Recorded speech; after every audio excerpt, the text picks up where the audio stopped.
The Legend of Zelda has always got some pretty amazing bosses. Most of them are great, some of them are kinda okay, some of them are underwhelming, and some of them are just pretty bad bosses. The Legend of Zelda Tears of the Kingdom is no exception to having great bosses and also pretty okay and underwhelming bosses as well.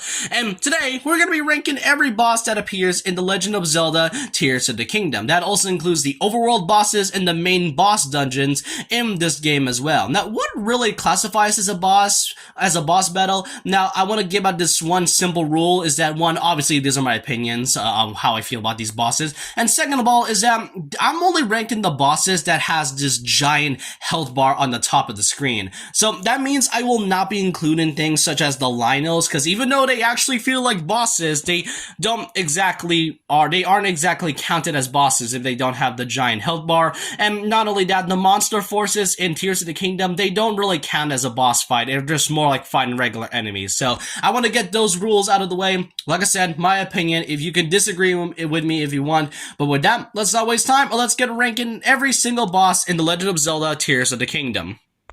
The first one is Yunobo. Yes, he is a boss, and honestly, he is a pretty easy one. Now, look, this is just more like a prologue boss before you get to the big ones, and I really get it. You're mostly just fighting off of Yunobo while he uses his ability into hitting himself into the rocks. Once he's stunned for a bit, you just hit him 3 times, and then that's about it. Really, it's not bad of a boss, but it's definitely not the best one, so it's all the way in the very bottom by default. Up next is the Sludge-like. This is the only species of the like-likes in the Legend and Tears of the Kingdom. You mostly fight against fire like-likes, the stone like-likes, fire, ice, electric, and even the regular ones, but this is the only time you ever get to fight the Sludge-likes, and if you're a new Zelda player like me, you will not know how to defeat this unless you use Splash Fruits or Sidon's ability, which I genuinely thought Sidon's ability features the shield, just the water shield, but then I realized you can also attack by using your weapons, and I didn't notice that until I went to the water temple boss. Honestly, that's pretty much my fault on this, but even if that's the case, this is still a pretty okay boss in general. This is, like I said, the only Sludge-like you can even fight in this game, which I'm surprised you don't really get to fight this later on in like late game and whatnot, but yeah, this is pretty much one of the lowest bosses in here. Next up are the Hinoxes, or the Hinox. Now, there are 3 types of Hinoxes in this game, that being the regular ones, the blue Hinoxes, and the black Hinoxes. The only difference, however, is the fact that they each have leg gear covering each of their shins, just so they don't get attacked easily. The blue ones having 1 shin guard, and the other one, and the black one having the 2 shin guards. There's also the Sandlocks, which is basically the skeleton version of the Hinoxes, but that's only pretty easy if you hit it by its eye, and that's really about it. And they are pretty easy to, avoid or just go over, since they are pretty much in the open, sleeping. Overall, it is really easy once you get to the black Hinoxes and, when you get a lot of gear and whatnot. Now, I did mention about the Sludge-like, and I did also mention in that list about the water temple boss, that being the Moktarokt. Now, in hindsight, it is kind of hilarious to see it flailing around, just in fear after we defeat its shark-like being. Now, first of all, I like this design. I really like the mud shark and all, and there are moments where it can get a little bit annoying. The only parts that was just aggravating is where it just shoots out its sludge at you and it slows you down. The only one that can help you now is Sidon's ability, but even if that's the case, I really thought there was going to be more to this fight, and the only thing that changes in the second phase is that this Moktarokt is just jumping in his sludges in a more comedic way. I kind of wish there was more to it than just, than whatever this is. Alright, this is a spoiler warning for Tears of the Kingdom. This is gonna be me talking about the final boss. Now, keep in mind that I'm actually keeping this separated with 2 phases. Kind of like what happened with Breath of the Wild when it came to the Calamity Ganon and the Dark Beast Ganon. This is basically like that, except I'm separating this into each part. So, spoilers for the final boss parts for Tears of the Kingdom. Here we go. Demon Dragon. Basically, the light dragon, except Ganondorf transforms into the dragon. Visually and design-wise, one of the coolest dragon designs I've seen. I'm a fan of dragons, so I might have a bias for this one. However, he definitely gives out a vibe that became Dark Beast Ganon, where you're basically just just riding around on your horse and then shooting out, your arrows at its very obvious spots. However, with this one, I actually like this a bit more than Dark Beast Ganon. It's more dynamic, it's more cinematic, and it's coming from the fact that the Light Dragon comes in to help you, making the fight even better than what Dark Beast Ganon had to offer. Yeah, you can kind of see its weak spots pretty easily, but hey, it also can drain your health by its gloom body all over it, so that's just one thing I want to mention right now. And, as much as I like this final phase, it definitely gives out a vibe of Dark Beast Ganon from Breath of the Wild, but I like the design, and it does give out a risk for your health bars, and the Light Dragon gets involved with this, which is really great. Next up are the new enemies that pretty much replaced the Guardians, the Gloom Hands. Honestly, I never thought I missed Guardians so much, but seeing the Gloom Hands the first time, yeah, you kind of have to run for it, because not only do you not know how to defeat them without any of the bomb flowers, but they can drain your health really, really easily. That is only if you're pretty low on hearts and stamina. With more hearts and stamina, you can basically, defeat this pretty easily with just the bomb flowers. And even though it does spawn in Phantom Ganon, if you think about them, once you defeat a lot of these Gloom Hands, they become nothing more than just a botter, and that's really about it, which became this really nice boss into something a little bit more underwhelming once you get the gist of it, and the hang of defeating Phantom Ganon once you defeat the Gloom Hands. As much as I really like it, I will admit that fighting them the first few times can be a bit terrifying if you're not prepared.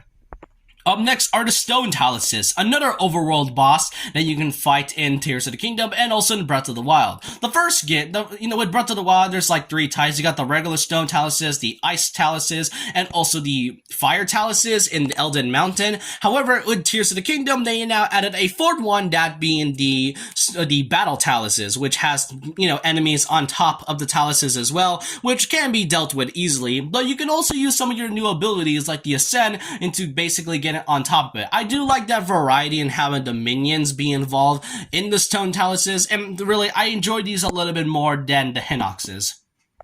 Next up is the Gerudo's Desert's biggest creature in there, the Molduga. First of all, really great soundtrack, one of my favorite soundtracks in video games, and I really want to mention is that in Breath of the Wild, they are really easy with the remote bombs. In Tears of the Kingdom, however, you cannot, it is a little bit challenging if you don't, since the remote bombs are not in this game anymore. Even if that's the case, the music track is great, and there is still a way you can defeat them even without the remote bombs in Tears of the Kingdom. Pretty much it's attracted to any sound, so just throw an item in it, then shoot its arrows, or maybe just a bomb flower. It is pretty easy to defeat, like in Breath of the Wild. Even if I do miss the remote bombs, I do like the banger soundtrack from the Moldugas. Plus, the design, pretty great. Now, next up is Queen Gibdo. First of all, Gibdo is a returning enemy from a past Zelda game. I cannot tell which one, but this one, I really like how the designs may seem kind of resemblance to the Re-Deads. However, I know I can understand that people may not like this fight because, one, it shoots concentrated sand at you and can cause pretty serious damage. Number 2 is the fact that once you get to its second phase, it pretty much spawns Gibdos by these giant spawn tree things, and they can get a little bit annoying if you don't deal with them pretty quickly. And another thing to pretty much mention is coming from the fact that, given that, that it shoots concentrated sand, it deals a lot of damage with you, it's also pretty hard if you don't have enough arrows, so you're gonna have to deal with that later on. Even if that's the case, I think the only reason why people have a problem with this boss is that you don't deal with destroying the tree spawns of the Gibdos like you did when they raided Gerudo down. That's just only the issue I've seen with many fans. I personally like this fight more, and using Riju's ability, even though I almost ran out of arrows, was still a fun thing to do. Plus, it's nice to see an old Zelda enemy returning from a pretty long time, especially with their design just having a basic mummy looking fun. I like how they are resembling of the Re-Deads with this one. Up next is the Marbled Goma. This is another returning boss that actually came from, I think, was Twilight Princess. That was the last time we saw a type of Goma in this one. And with this one, it is sort of easy to fight, given from the fact that with Yunobo's abilities, you can pretty much use its whatever. I mean, you can use bomb flowers in this one since they automatically explode. That's one thing I have to mention. But even if still, I like this boss a little bit more than the Queen Gibb though. It feels great. And then when it gets to the ceiling in the second phase, it feels so satisfying to shoot Yunobo and then him rolling all the way top to the ceiling and hitting the legs. That was a pretty nice thing to do. And yeah, you can use the, rewind ability, but where's the fun in that if you can use Yunobo's ability as well? So yeah, I like this a bit more than the Queen Gibb though. Up next are the Flux Constructs. There are 3 types of Flux Constructs up there, that being the first one, which you can find in the Great Sky Island when you start the game, the second one, which you can find just by gliding through, and the third Flux Constructs, which you can, fight in order to get their shrines and whatnot. Even if these bosses and mini-bosses are quite easy to deal with, what I really like is how the first one, when you get to the Great Sky Island at the start of the game, is that it kind of gives out an introduction that you can use your abilities in combat. I really like that, especially when you use the Ultra Hand to get rid of its weak spot. Then you can also use the Rewind ability or the Ascend ability to get to the floating platforms. That's a really nice way to introduce the abilities of using it in combat. So even though they are easy as time goes on, especially when you fight it with its third form, I still like it personally. Next up is another boss that you can only find in the depths, that being the Froxes. Now, when I first saw this, I was genuinely surprised to even see this at all. There are 3 types. I think there's the Blue Mane Frox, the regular Frox, and the Obsidian Frox. The only way you can either beat them is by shooting bomb flowers in its mouth, or you just gotta get in its back and have a mining weapon and destroy its ores on the back, which, well, it is kind of scary at first when you first see it. It's basically like the gloom hands, and the music it gives me a bit of creepy chills, not gonna lie. Not only that, it camouflages really well in the depths. The depths is already dark enough as it is. Pretty much add him, having this giant creature in the depths without anybody noticing, yeah, it can be a bit tough. Not only that, really great execution as well in terms of a mini boss on the depths as well. Next up is Colgera, the first boss that you can technically encounter during your adventure in the Wind Temple and all. Now, for those who find this boss really easy, you're only using arrows, which, to be fair, I did use that at some point, but here's the thing. The way you can make this boss really dynamic and exciting and even more cinematic is that you can also dive on its weak spot. There are 3 segments in this giant ice centipede thing, and when it shoots its spikes at you in the top, you can pretty much dive through it with no issues, and really that makes the fight even more better. The only reason why people say this is easy is that if you shoot arrows at it. I personally do the diving ability way more than the actual arrows because, well, I like to have a challenge in me. So seeing this pretty much getting deemed as easy, which is understandable. It is technically the first big boss you can fight in the dungeon and all, but even if that's the case, it's only easy if you use the arrows. Next up is a fight that I honestly couldn't take seriously, but it being hilarious is what makes it fun.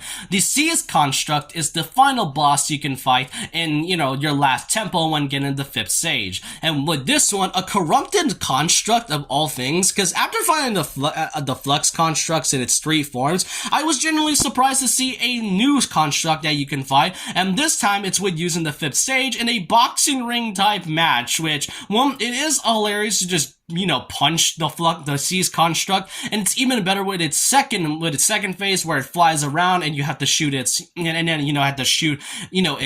at you. That's what I really like about the Seas Construct as a boss. It's more better than the actual Flux Constructs in it, and just you beating the crap out of this is making it even more hilarious with your 5th stage. Next up, Master Koga, the return of the leader of the Yiga clan. We all thought that he died in Breath of the Wild once you first fought him, because after that excruciating stealth mission, it was pretty underwhelming to see Master Koga, get beaten easily. But with this one in Tears of the Kingdom, I really like how the first time you get to fight him, he uses his abilities and vehicles in order to defeat you, and with every single encounter that you faced him, I think you encounter him like 4 times. It is really refreshing and goofy to see Master Koga use more of his abilities than fighting him the first time in Breath of the Wild. and you just never see him again. But then when you fight him again in Tears of the Kingdom, it's really great to fight him at least 4 times. And not only that, the Eagle Land is even fleshed out a bit more in this game, which I do appreciate. You know, if there's ever going to be another new Zelda game, which, you know, obviously that's going to happen, I really wish there's going to be, I kind of hope for like a new iteration of Master Koga. I don't care if it's not the same Master Koga, just a Master Koga-esque style character that has the serious but really goofy feature of that. I really hope for Master Koga to at least appear in more Zelda games in the future.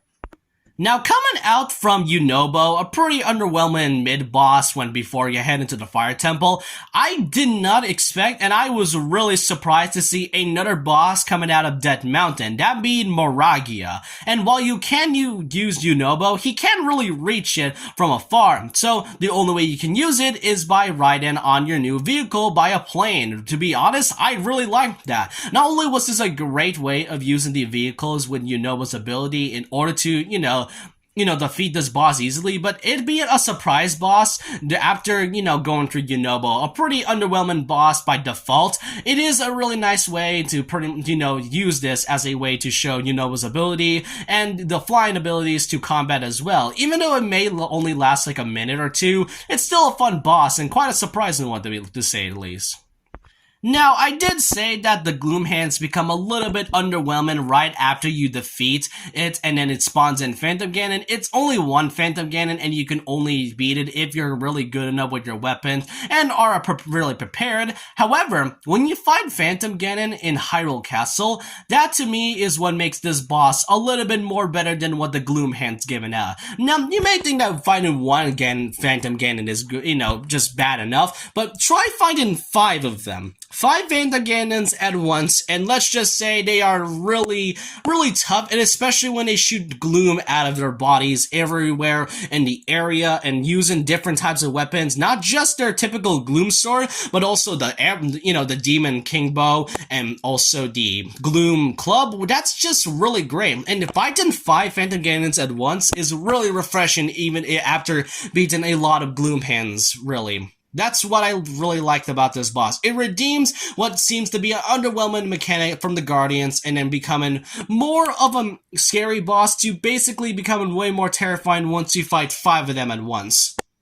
Alrighty, we're pretty much in the, alright, this is, by the way, this is number 2, which I want to mention this. Now, the next one, before we get to the number 1, the first thing, the second boss I really liked, and what I was curious about from that one trailer, with the final trailer to Tears of the Kingdom, were the Gleeoks. There are 4 types of Gleeoks. We got the Fire Gleeok, the Frost Gleeok, the Thunder Gleeok, and obviously the biggest one of them all, the King Gleeok. If you're not good with fighting against Gleeoks, then, yeah, you're gonna have a bad time fighting off against King Gleeok, because not only does it have 3 elements in each of his head, it can pretty much kill you if you have very low hearts and low stamina, and, can wipe you pretty easily. When I first fought my first Gleeok in, in the depths and all, that being King Gleeok, just so I can get that Twilight Princess armor set. Yeah, I got wiped by King Gleeok at least 20 times. And, well, about 15 to 20 times. And like I said, if you're not good with fighting Gleeoks at first, you're gonna have a bad time when fighting them. But still, that's what I find